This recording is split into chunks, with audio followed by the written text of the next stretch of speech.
Hey, welcome back to Our Sports Connection. This is our second installment of All Sports Connection's Skill Series. And we're out here today with Justin Pritchett on the mound. And Justin's going to take us through a little bit about how he approaches each hitter, talk a little bit about location and the pitches that he throws and how he grips the ball. So just pay close attention because this young man's getting it done. Justin, I'm going to turn it over to you. All right, Mike, first pitch I'm going to show y'all is this two-seam fastball right here. Now, to a right-handed batter, when thrown right, put your pressure on this pointer finger right here. To a right-handed batter, it's going to run down and into him. Okay, so you're saying put pressure on your index finger? On your index finger, that's right, because whenever you throw a fastball, the very last finger to leave the ball is going to be your index finger. Okay. And whenever you throw it, all that pressure is going to be right there, and it's going to make that ball spin like that. Wow. I usually find two horseshoes that I think are comfortable on top of the baseball. Put my thumb slightly on the side, that way I can get that movement I was talking about. Put your pressure on your index finger whenever you throw, get fully extended. That way that baseball rolls off that pointer finger and has that downward inward spin. And that way you can also establish, a little bit of knowledge about the hitter, whether he puts his foot down late, whether he steps out whenever he goes to hit. That way you can kind of figure out how to pitch him if you haven't pitched him before. Okay. And that'll also, tell you what you want to do as far as throwing the next pitch to him. So you kind of use that to set your batter up? Is that Yeah, what you use I pretty much use that two-seam fastball. I try to set it up a little bit. I'll make it move, like I said, to run down and in. Right. So what I'll do is I'll maybe start it down the inside and make it run down and in out of the strike zone, or I'll set it up outside and make it drop into the strike zone. Okay. Just depending on however you want to do it. And if he swings at the first pitch, you keep it low, ground ball. Two-seam fastball.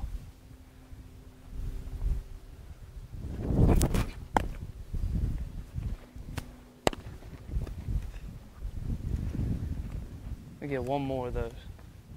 Two-seam fastball.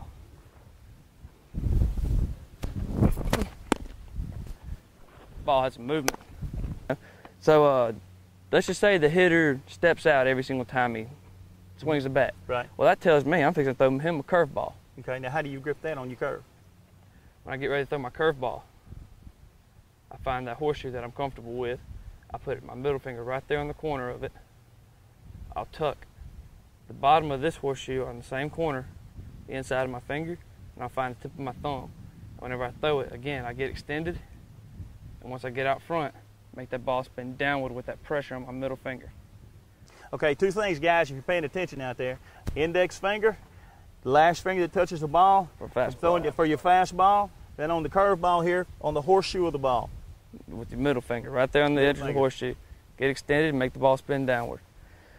Now, whenever I throw this pitch, if he pulls his foot outside, I'm probably going to drop it in on the inside part of the plate, just because I know that when he steps out, he's going to try to open everything up.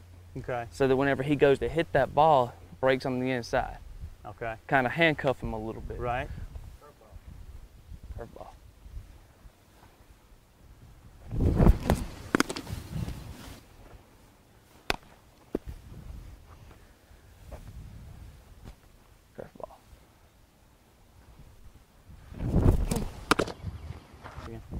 All right. Instead of the curveball, if you prefer to throw a changeup, I just go ahead and throw him a changeup on the outside part of the plate. Right. And what a changeup is supposed to do is, if your arm speed says you're throwing at 85, and every single time you throw a fastball, it's 85. Right. Well, if you throw a changeup, it comes out 78.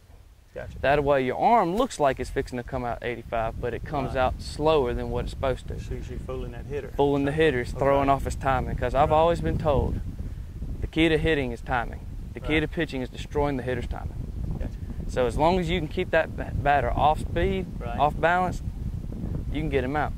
Now my changeup, a lot of people's changeup, some people's moves, some people's cuts out. Right. Mine kind of drops down and in, a lot like my two-seam, but it tends to have more movement than my two-seam, just simply because it's slower and I'm using my off-speed finger. Okay. Now my changeup, kind of jam it back into my hand a little bit. Find those two horseshoes I use with my two-seam fastball. Put my ring, my middle finger on top of it, and I'm trying to make a circle with my pointer, with my index finger and my thumb. Hence why it's called a circle change. And whenever I throw this ball, it comes out of my hand slower, even though it looks like I'm throwing a fastball. That way it comes out of my hand, has that two-seam type spin, where it kind of goes down and in, but it comes out of my hand about 5-10 miles an hour slower than my fastball.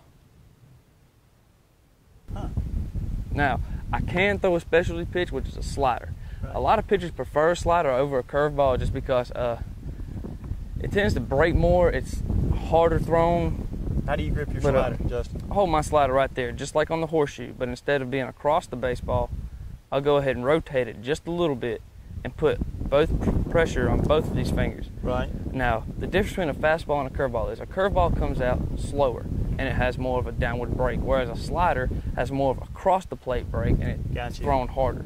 Okay. It's the break. The slider is going to be like more of a sweeping. A sweep, that's right. That's right. Right. But a slider is meant more to fool the hitter on the break rather than the speed. Okay, gotcha. Right. And I could throw one, I could throw it hard and down and out, or I could throw it hard down and in. The only time you ever want to leave a fastball up is whenever you're trying to strike a hitter out, trying to get them off. You don't ever want to throw anything up because a hanging curveball or hanging slider goes a long way. All right. You hear that out there. Don't leave anything hanging up.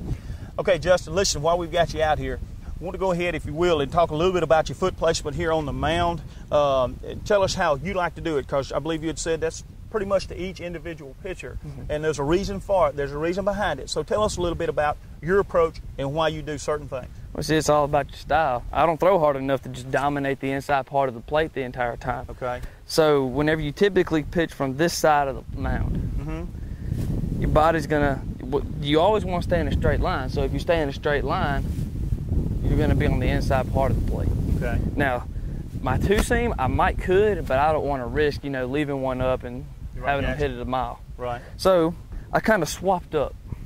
I started throwing from this side of the plate simply because I'll take my 83 or 84 mile an hour fastball, I'll hit that outside part. Because remember, like I said with that two-seam, I can make it run down and in, or I can make it drop on the outside. Okay. That way, from this point right here, I can just drop it on that outside part of the plate when I need to. Okay. And also from here, I can also throw that curveball outside, I can throw the changeup outside, and if I need to, I can go inside just to keep the hitter honest. Hey, just so we got these guys out here, listen, when you're talking about inside and outside, your outside is here. You're throwing from the outside. You like to throw from the outside of the part plate. of the rubber. Outside part of that rubber. Some pitchers, when they come inside, Justin, why do they want to come inside? Why do they want to go on the inside part of the rubber? Yeah. If you want to swap up depending on what hitter's up there, if you swap up depending on what pitch is up there, that's a dead giveaway as to what pitch you're throwing. Gotcha. Okay. So you don't want to. So you want to try to get a consistent side of the rubber. Gotcha. I will every now and then, if there's like a certain type of left-handed hitter up on the plate, I will swap sides of the rubber. Okay. But typically, my comfort zone is right here on the side. Okay. So just wherever you're comfortable at, it all depends. Some pitchers pitch right here in the middle of it, just so they can get on both sides of the plate. But it's just all really depends on the pitcher. All right, well, let's see you take your approach here and go through the motions on one.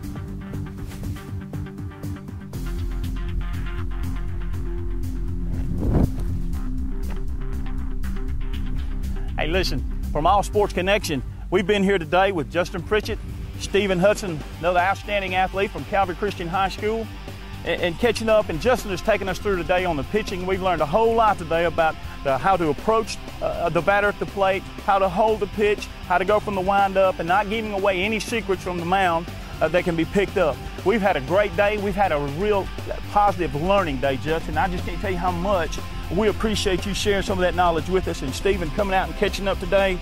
We really do appreciate that, and we've had a good time, and I hope everybody watching has learned something today. I know I have. And Justin, listen, we're going to stay with you. We just wish you the best up at EMCC, because I know it's going to be all good. And I can't think of a better example right here of overcoming the odds and following through and accomplishing a goal.